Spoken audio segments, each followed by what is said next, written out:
Hello, right, we're going to have a quick look at the latest wireless alarm kit. This one's from Dahua.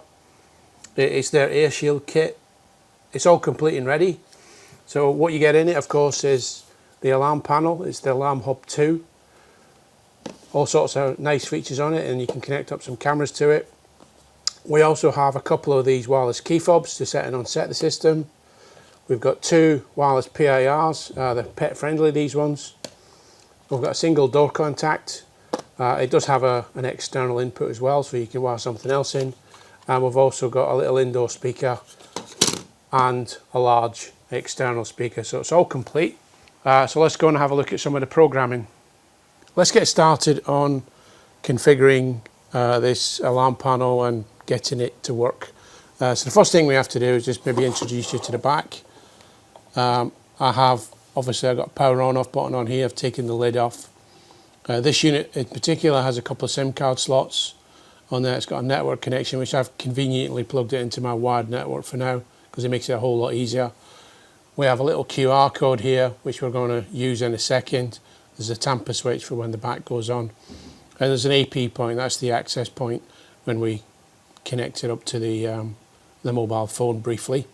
And of course there's a power connection there. We're going to put the mains in there eventually, but for now I've been charging it up. First thing I need to do is launch the mobile phone app. Right, so here we've got the mobile phone app up here, and I'm going to click add device because we're already signed in. I'm already signed in as ADI training, and I'm going to go over to the device and going to add a device. And when we add the device, we get the option of scanning the QR code. So I just have to move the cable out of the way. And there we go. So we're going to continue on the mobile phone now. The first thing it says is here we need to configure the AP point. We turn the power off and on, which we've already done, and then we hold the AP button down for 2 seconds. So we're just going to go and do that now. And it should change colour to a slow flashing blue light, which is done now. And then I click next on the mobile phone. And at this point it should be trying to connect to the access point, which it does.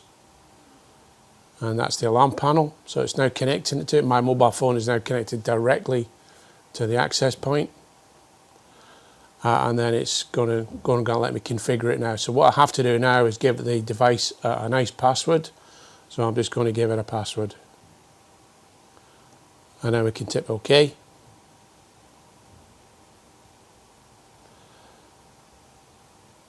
And there we have this next screen here is letting me choose a suitable Wi-Fi connection. If I've got one here, I can do that. I can just click next. But if I'm not, I'm going to use the wired connection. And that's here. And I've got the DHCP enabled, so it's going to go and pick up my nearest connection.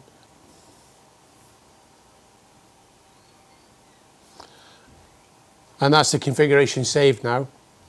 It's now asking me to press the AP point again to get it back out of access point mode. So it's going to hold that down for a couple of seconds. And it should go back to the nice little green light. And then I can click next. And that's the device configured on my mobile phone now. The first thing I need to do is give it a name.